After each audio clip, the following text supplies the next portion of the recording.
explicativa de los derechos laborales, lo jurídico. Me resulta, créame, estremecedoramente emocionante pensar la trascendencia que tiene el artículo 123 y no solo en la repercusión de la Constitución de la OIT, sino en especial el golpe que significa la globalización neoliberal al espíritu de esta seguridad que a mi modo de ver, lamentablemente no lo plasmamos.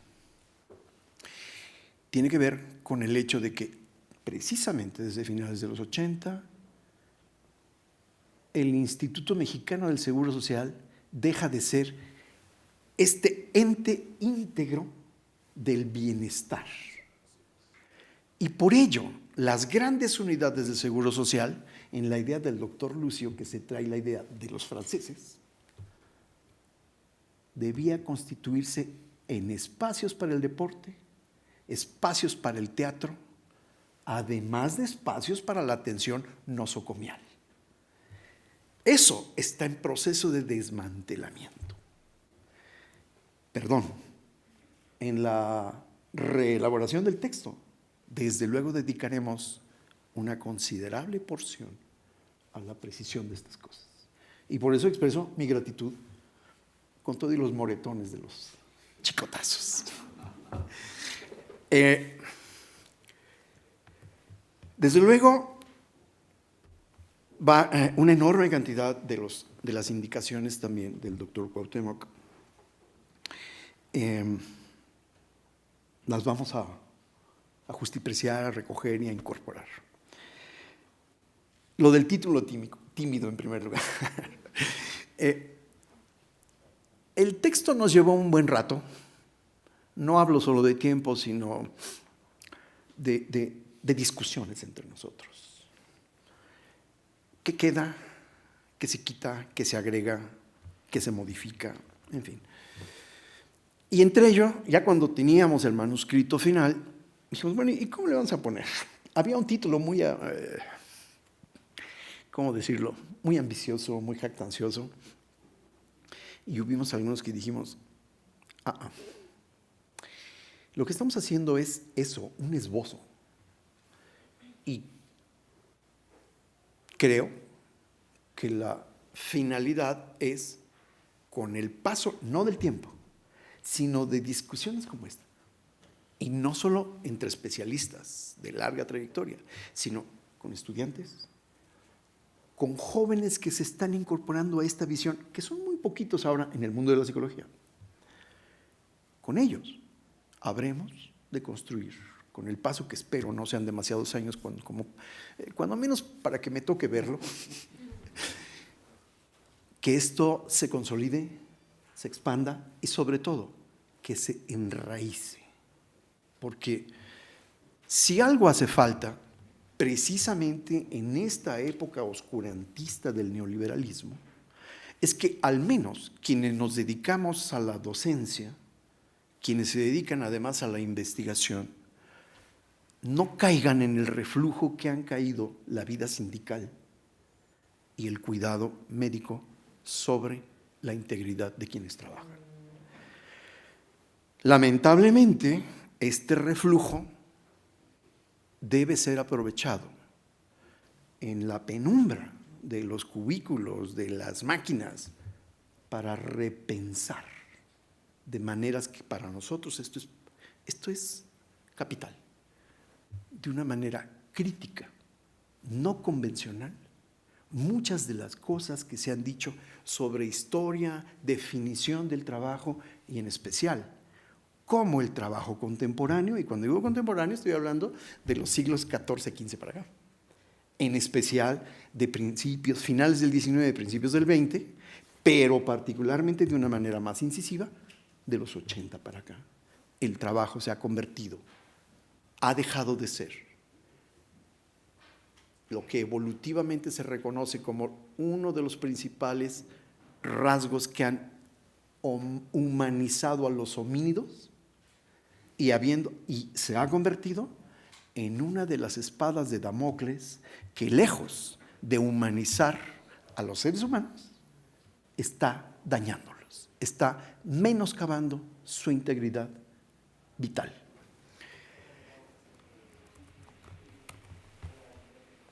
Eso, a nuestro modo de ver, implica una revisión de los significados rigurosos, al menos de un puñado de conceptos. ¿Por qué? Asumimos que este reflujo a nivel mundial, y desde luego que en México se expresa con una crudeza singular, por poner un ejemplo, además de la polarización de la riqueza, México es, en todo el orbe de los países industrializados, el país que está en el quinto lugar del último del nivel salarial, pero está entre los 8 primeros de la ingeniosidad productiva de quienes ejecutan el trabajo. Estas son paradojas monstruosas. En fin, para no decir muchas más cosas,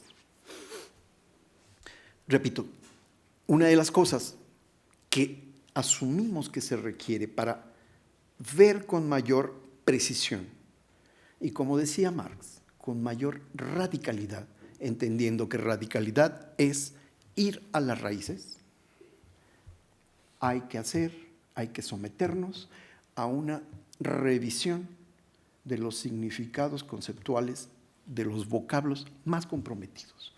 ¿Cuáles? Uno, el trabajo mismo. Otro, ¿qué entendemos por lo social? A diferencia de lo natural. Es decir, todo el mundo hablamos, desde Bachofen y luego el rescate de estos elementos por Marx y Engels, de la naturaleza humana. Pero, ¿podemos seguir hablando de una naturaleza humana? Creemos que es necesario incorporar otros conceptos complementarios, como el de culturaleza. Es decir, no solo es lo orgánico, lo que suele decirse lo biológico, lo que determina la vida de la gente. También lo cultural. Y la diversidad o las diversidades culturales, que en todo caso es la insistencia subrayada de la medicina social que en México se implanta desde principios de los años 80.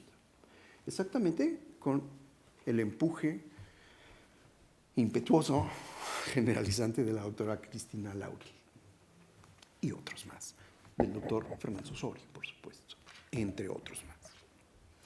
Así que sometemos un poco a revisión, desde luego con los sesgos propios de todo aquel que intenta hacerlo. Los nuestros son confesos. Por eso, como el doctor bien señaló, desde el principio nos preocupamos por autorreconocernos como entes críticos y no como entes obsecuentes de la tradicionalidad, que lo que ha hecho ha sido precisamente obliterar, soslayar, desdeñar o subestimar estos asuntos del cuidado de la integridad de la gente que trabaja, desde la medicina, desde la psicología, desde la antropología, desde la sociología, con excepciones, desde luego. No es casualidad que estas iniciativas a nivel institucional apenas inician su consolidación por ahí de los años 70. No obstante que había una legislación ambiciosa, diría yo, incluso en el artículo 5 de la Constitución de 1857, ya estaba ahí, a diferencia de la Constitución de Cádiz, donde casi no aparecen esas cosas. En fin. Y como ello, conceptos aledaños que se emplean con mucha frecuencia, pero de una manera rudimentaria, periférica. Por ejemplo, alienación, deshumanización. ¿Qué es eso? Y otras cosas que a los psicólogos nos cuesta mucho. Enfermedades mentales, estrés. Estos son conceptos que aparentemente son de un significado unívoco, incontrastable, pero vistos con detalle, están sujetos a una polisemia y por tanto a visiones difusas, obtusas y abstrusas, cuya desembocadura es impedir investigación rigurosa, certera, demostrativa y, lo más preocupante, intervención especialmente preventiva. Alienación, hay 72 maneras de entenderla. Nosotros decimos, pues de acuerdo, no a la lógica, a la tradición filosófica, sino en especial a la manera en que don Charlie Marx asume el asunto, alienación es el dominio del ser humano por sus productos. Pero no solo eso, también es, y como consecuencia, alejamiento, extrañamiento del ser humano ante sus productos, ante sus congéneres e incluso ante sí mismo. Eso para nosotros es importantísimo porque puede explicar fenómenos como algo que mencionaba el doctor Fernández Osorio y que alguno de sus alumnos, el doctor Carlos Rodríguez Ajenjo y Alejandro Lloret, quienes hicieron un estudio muy interesante con trabajadores expuestos a riesgo eléctrico en 1978, hablaron de monetarización del riesgo. Es decir, aceptar en los clausulados de las renovaciones contractuales, hacerse de la vista gorda de algunos riesgos a cambio de algunos incrementos salariales. ¿Qué es lo que estaban cambiando? Su integridad. Su integridad. Decimos ahora su salud. Y quiero quedarme con este concepto. En efecto, nos metemos en no camisa de 11 varas, sino en suéter de 72 hilos, cuando decimos, el concepto de salud adolece de un par de imprecisiones nucleares. El concepto de salud, estatuido después de la Segunda Guerra Mundial por la OMS y refrendado en 3, 4 ocasiones hasta la fecha. ¿Qué dice, palabras más, palabras menos, este concepto de salud? No solo es ausencia de enfermedad, sino el estado completo de bienestar, y aquí viene el problema, físico, mental y social. ¿Qué es el bienestar físico? Ahí nos enfrentamos a un anacronismo de medio milenio. Las maneras en que don Descartes planteó las dos esencias de los seres humanos. Res cogitant y res extensa. Res extensa, lo material, lo mecánico en ese entonces, desemboca, se convierte en lo físico. Bueno, pero entonces había alquimia, no había química, no había biología, había astrología, no astronomía. Hoy hay todo esto. ¿Por qué sobrevive un concepto de aquellos entonces en nuestros días? Y a lo corporal le llamamos lo físico. ¿Y por qué no, de acuerdo a los cánones de la investigación químico-biológica actuales, lo orgánico? ¿Por qué eso no está en la definición de la OMS? Lo mental, bueno, ahí hay más cosas que decir, pero bueno, me limito a mencionar algo. La mente es la función del cerebro. Bueno, la función como si fuera una, ¿no? Es la multiplicidad de funciones del cerebro, que no es explicable solo por la dinámica del parénquima orgánico cerebral. Es un poquito más difícil que eso de explicar.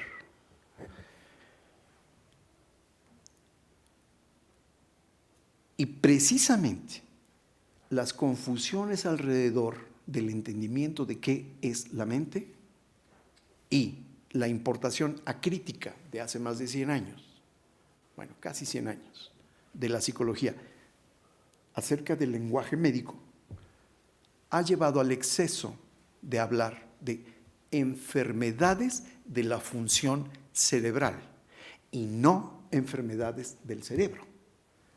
No son las funciones las que se enferman, se alteran. Lo que se enferma, en todo caso, es el sustrato orgánico, el cerebro. Pero ahí estaríamos hablando de otra cosa. ¿Por qué hablamos, y seguimos haciéndolo, de enfermedades mentales si las funciones no se enferman? Otra vez, por el peso del lenguaje medicalista que tenemos que sacudir. Nosotros hablamos, y no es un invento nuestro, es decir, cuando digo nosotros estoy hablando de los 4 malhechores estos. No. Hay 2 especies de talmudes, coranes y biblias y torás de la psiquiatría actuales. El DSM-3, ahora 4 y 5, de 1983 para acá, y el IDC-9. En ambos 4, en las primeras líneas hay una aclaración capital. En este manual, en esta clasificación, no se hablará de enfermedades mentales por los problemas conceptuales que ello origina. Así que en todo el manual, en toda la clasificación, hablaremos de trastornos mentales. Parece una simple aclaración semántica, pero es mucho más que eso. 30 años antes, un señor, Thomas Szasz, espetó a los psiquiatras de su época exactamente este planteamiento. No son las funciones lo que se enferma, sino los órganos. Hablar de enfermedad mental, y en especial, como en ese entonces era lo más preocupante, para explicar la esquizofrenia, la etiología de la esquizofrenia, que hasta la fecha se desconoce si es hereditaria o es adquirida. Hay investigaciones que afirman una cosa y otras en contra. Szasz lo que dice es calmantes montes. Una cosa son enfermedades cerebrales y otra cosa es Juan Domínguez, trastornos mentales. Eso ameritó que la psiquiatría de la época estigmatizara a quienes pensaban como él y los bautizaron como los antipsiquiatras. Y los ignoraron de mediados de los 60 pero a principios de los 80, qué curioso, qué paradójico, qué asombroso, retoman sus elementos y entonces en el DSM-3 y en el IDC-9 dicen, no vamos a hablar de enfermedades mentales, sino de trastornos mentales. ¿Verdad? ¿Verdad? Ahora, ¿qué es lo preocupante? Que si analizamos la estructura de salud mexicana y de muchos países, no obstante estas cosas dichas hace 30 y tantos años, todavía sigue hablándose de políticas de salud mental. Bueno, estos son los problemas. Allí hay un diferendo profesiográfico muy serio. Los psicólogos no podemos trabajar nada orgánico del sistema neural. No podemos. Y no debemos, porque no estudiamos medicina, porque no estudiamos, propiamente dicho, la estructura orgánica de la mentalidad. Pero la medicina casi no trabaja las funciones de la mentalidad. Lo que asumimos es que debe haber una imbricación, que los psicólogos debemos apropiarnos de lo básico de la medicina y que los médicos deben apropiarse de lo básico de la psicología. El problema es que no hay una psicología, hay varias. No voy a hablarles de eso, pero es otro de nuestros pesares. Pero les voy a confesar uno más. Quiero pedirles un favor. No le digan a nadie que les voy a decir lo que voy a decir. Tenemos, entre otros, un problema gravísimo y consiste en suponer que el llamado psicoanálisis es psicología. Y lo que asumimos la mayoría de los psicólogos ahora es que, calma, el psicoanálisis no tiene nada de psicología. Desde su nacimiento, don Segismundo Shlomo Freud nunca entabló conversación alguna con los grandes psicólogos de su época, entre ellos el fundador propiamente dicho de la psicología como campo del conocimiento, Wilhelm Wundt. No hay una sola carta. Y uno puede decir, no, pues es que vivían muy lejos. De Leipzig a Viena no hay más de 800 kilómetros. Y Freud se carteaba con gente de Nueva York, o sea, a 9,000 kilómetros.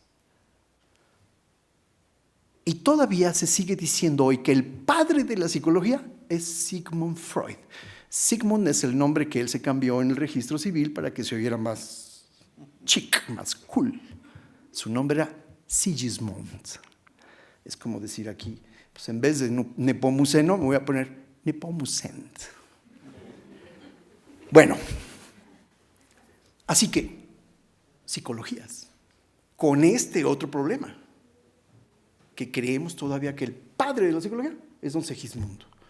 Bueno, es que el psicoanálisis, que además tampoco debiera llamarse así, sino freudoanálisis, porque Freud no analizó el psiquismo, sino un invento de él, prodigioso, muy ingenioso, el inconsciente, que no tiene referente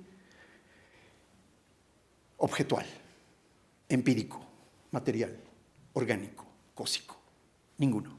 Es un constructo. Bien. Así que estas cosas quisimos exponerlas un poco. Por cierto, termino con lo del concepto de salud. Todavía tenemos un tercer elemento, lo social. ¿Qué entiende la OMS por lo social? Lo que propuso en 1898 don Emilio Durkheim. Es decir, lo social es la relacionalidad de los seres humanos. Y la relacionalidad, la interacción, debe entenderse como un organismo social. El neopositivismo enfatiza eso, la naturalización de las organizaciones colectivas humanas.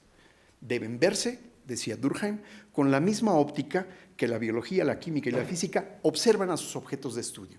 Los hechos sociales son cosas. Desde entonces, lo social es entendido como lo gregario, lo multitudinario, la chusma. ¿Puede ser eso? Decimos nosotros, no. ¿Por qué? También Marx habló de esto en el libro primero del Capital, cuando explica precisamente el trabajo. Es decir, ¿qué hace diferente a un maestro albañil de una abeja? Él construyendo una vivienda y ella las celdillas de su panal. Aparte de la perfección de la abeja por sobre el maestro albañil,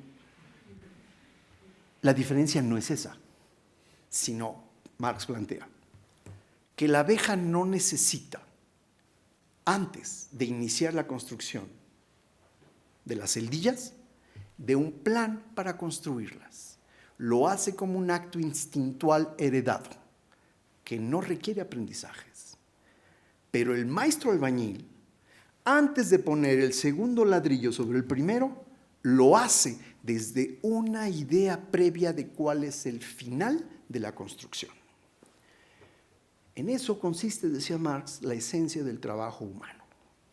Bueno, nosotros decimos, si lo social es lo colectivo, entonces podemos decir, como dicen muchos psicólogos, que la vida colectiva de las abejas, de las termitas, de los leones, de los elefantes, es semejante a la vida colectiva de los seres humanos.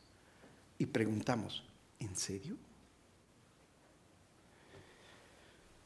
Otra vez, ¿cuál es la diferencia? Bueno, las abejas y las termitas y las hormigas y las arañas no requieren ningún aprendizaje, pero los seres humanos necesitamos para la convivencia de criterios, de premisas culturales.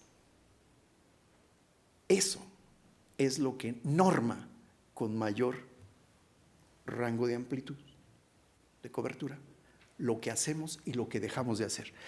Y decimos con más precisión, o intentamos hacerlo, no solo lo que hacemos, sino también lo que pensamos, sentimos.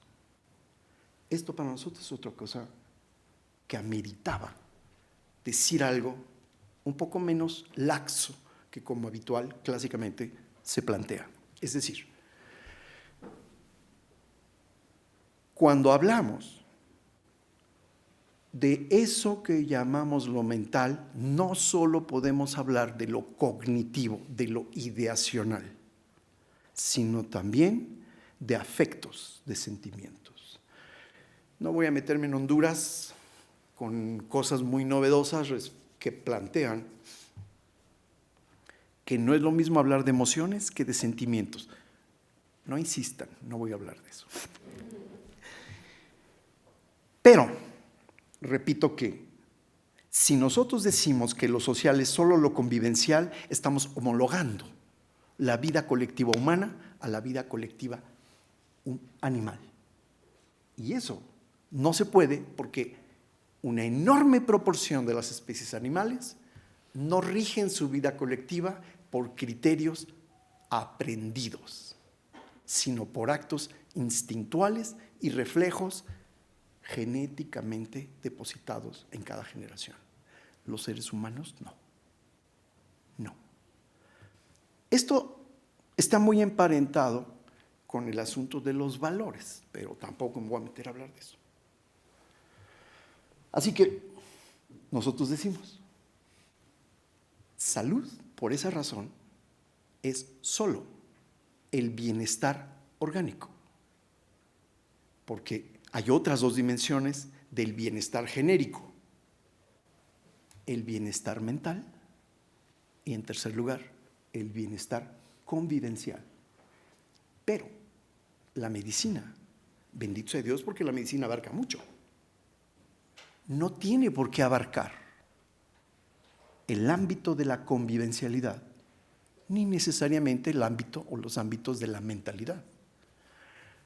Y esto, desde luego, rompe o pretende romper con una creencia tradicional pesada, que es que los médicos solo deben saber del cuerpo, los psicólogos solo deben saber de la mente, y los sociólogos solo deben saber de la convivencialidad. Pues no.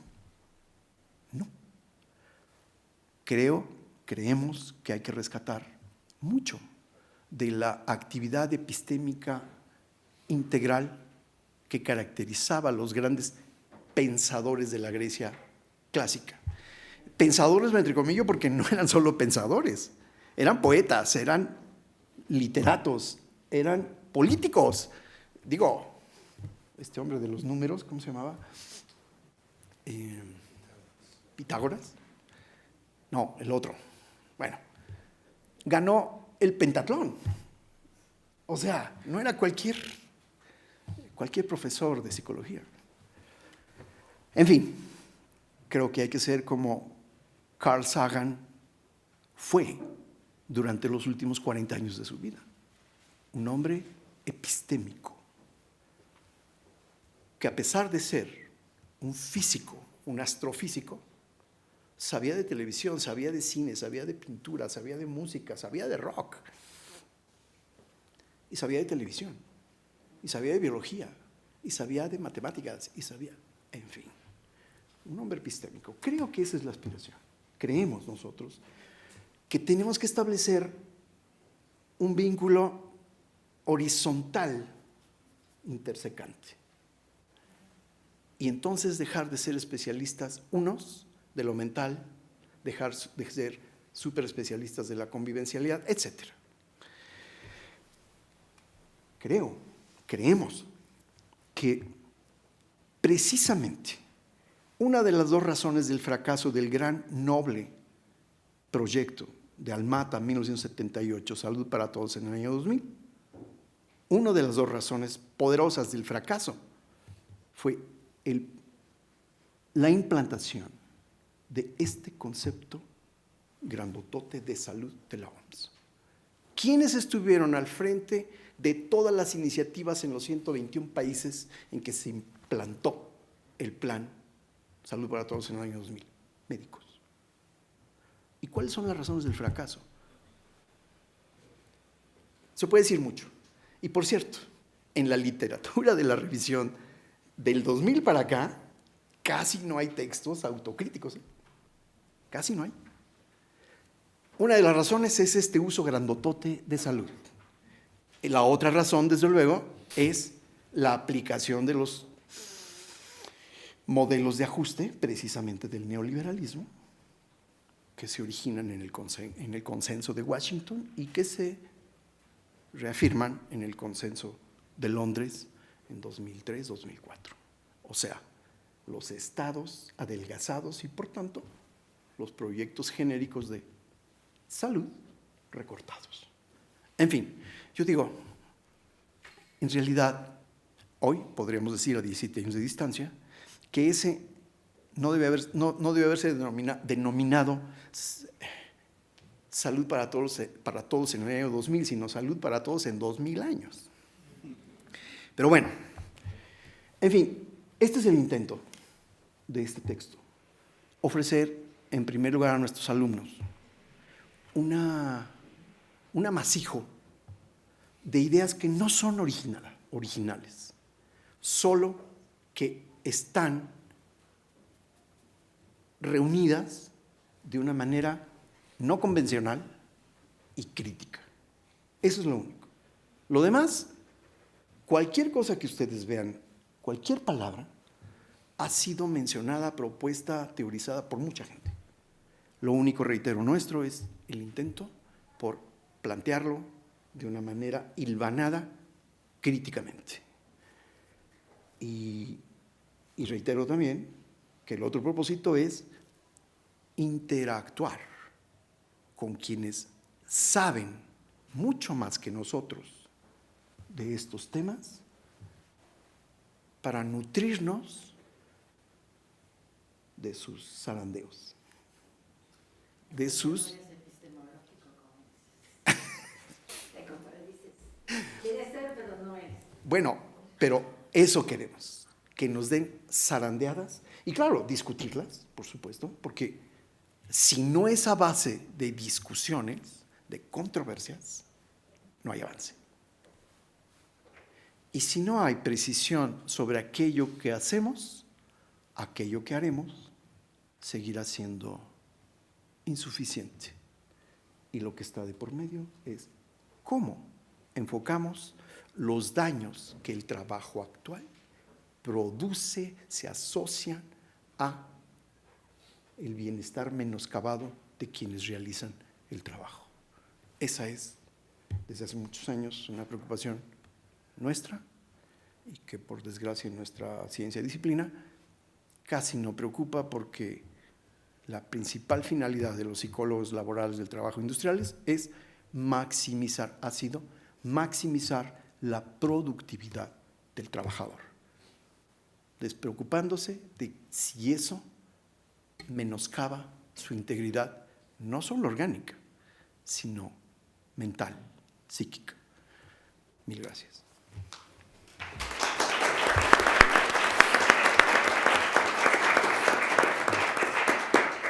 Muchas gracias, maestro. Bueno, aunque ya estamos sobre el tiempo, de cualquier manera, como lo hacemos siempre, al finalizar una presentación, o en este caso una presentación de un libro, abrimos un espacio para preguntas y comentarios.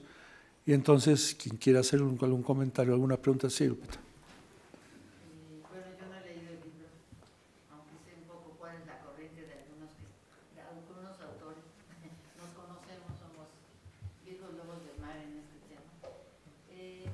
Mi preocupación es, ¿por qué no invitaron a otra gente? De repente hacemos feudos, ¿no?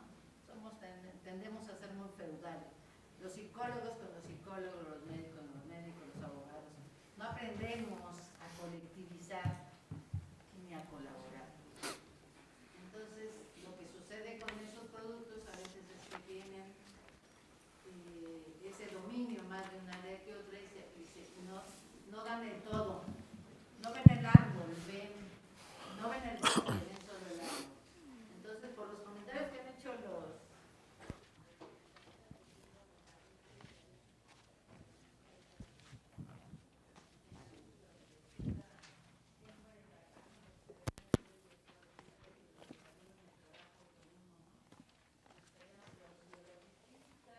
cualitativos con los cuantitativos y los abogados por acá y los académicos por acá y los de las instituciones por allá. No aprendemos, parece que no hay aprendizaje en realmente hacer colaboración.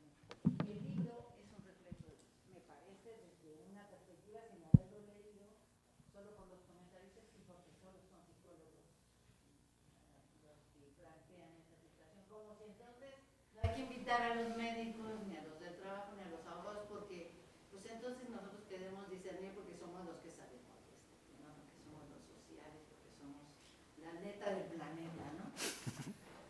Pareciera de verdad que a veces es muy esa lucha, y yo creo que los problemas son más complejos, abordémoslos desde esta nueva tendencia que hay, que hasta crearon un centro aquí en la UNAM que todavía no saben cuál es la metodología, pero desde la complejidad de los problemas, ¿no? Hay un centro de investigación de la complejidad aquí en la UNAM, que son dos changos, dos investigadores, y lo que hacen es que reúnen a investigadores para abordar un problema, porque un problema tiene muchas aristas, y nadie, el conocimiento en este momento es tan amplio como para decir yo sé de todo. Los antiguos sabían muchas cosas y hacían muchas cosas, porque también el conocimiento no era tan amplio como yo no voy a saber de todo lo de matemáticas, bioestadística, epidemiología, psicología. Yo creo que hay límites, hay que reconocer las limitaciones como seres humanos. Que tengas un bagaje cultural de algunas cosas, pero que seamos los expertos en todo. Yo creo que de aquí a que desarrollamos esa capacidad, para eso son estos grupos de trabajo. Para que tú desde la complejidad que es la salud en el trabajo, incorpores esas colaboraciones que permitan traer la experiencia de cada área. Ustedes se han dedicado a la psicología y no saben medicina y así desde muchos puntos de vista. A mí me parece que un esfuerzo importante de eso, sin embargo, me parece que hubiera sido un esfuerzo muy importante si se le diera un poco más de tiempo, si hubiera la participación de abogados, médicos, psicólogos, enfermeras, mucha gente que trabaja en esta área de salud en el trabajo. Porque si no seguimos con los feudos y no avanzamos. Gracias. ¿Alguna otra pregunta o comentario? Bueno, pues antes de terminar, algunos comerciales. Uno de ellos es que el libro está a la venta. El maestro trajo algunos tantos. Tengo entendido que tiene un precio de 120 pesos. Quienes quieran adquirirlo. Sin embargo, si quiere hacer el comentario de lo electrónico. Sí, claro. También está disponible en la red, o sea, hay la versión electrónica, que le llamamos electrónica, ¿no? De hecho, tanto el doctor como el licenciado lo leyeron por vía electrónica, ¿no? Entre otras razones porque apenas nos entregaron unos cuantos ejemplares para distribución. nos entregó rectoría, pues. Así que la pueden buscar en internet. Nosotros pertenecemos a una red que llamamos pomposamente Red de Investigadores en Factores Psicosociales y Trabajo, RIFAPT. Pueden entrar rifapt.org y ahí está la liga. A otras cosas también. Por cierto, RIFAPT, hay médicos, hay antropólogos, hay sociólogos. Intentamos que sea una organización multidisciplinar. Y discutimos y estamos proponiendo hacer cositas. Es todavía una organización con una historia muy pequeña, tenemos apenas 7 años, pero bueno, estamos en ello. También, por cierto, pueden entrar al portal de la UNAM, festzaragoza.unam.mx. Ahí también hay una liga para el libro, no hay mayor dificultad y obviamente es absolutamente gratuito. O sea, no necesitan comprarlo, pero cómprenlo, por favor. En fin. Bien, gracias. Lo otro es que les quiero comentar que el 1 de agosto inicia un diplomado de toxicología industrial. Este diplomado va a ser del 1 de agosto al 16 de noviembre. Va a ser los martes y los jueves de las 5 de la tarde a las 9 de la noche. Y el profesor titular es el doctor, el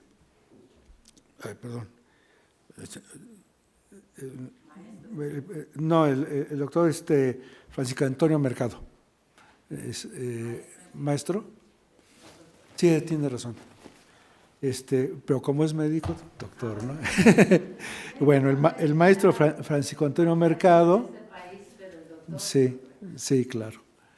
Entonces, el doctor Mercado, pues prácticamente es, pues bueno, desde mi punto de vista, no sé qué opinen, la persona más capacitada en toxicología industrial en este momento en este país, y él va a impartir este diplomado martes y jueves a partir del 1 de agosto. Tiene un costo de 10,000 pesos y se puede pagar en 3 partes a lo largo del diplomado. Y lo otro es que, los esperamos la sesión 173 en un mes.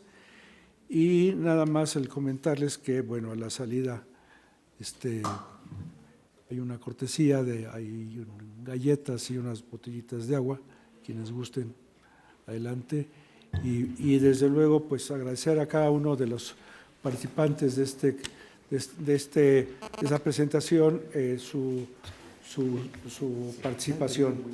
Pues primero al maestro Larios.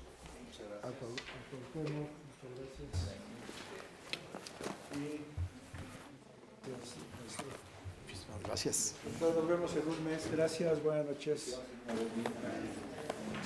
Mil gracias por su paciencia.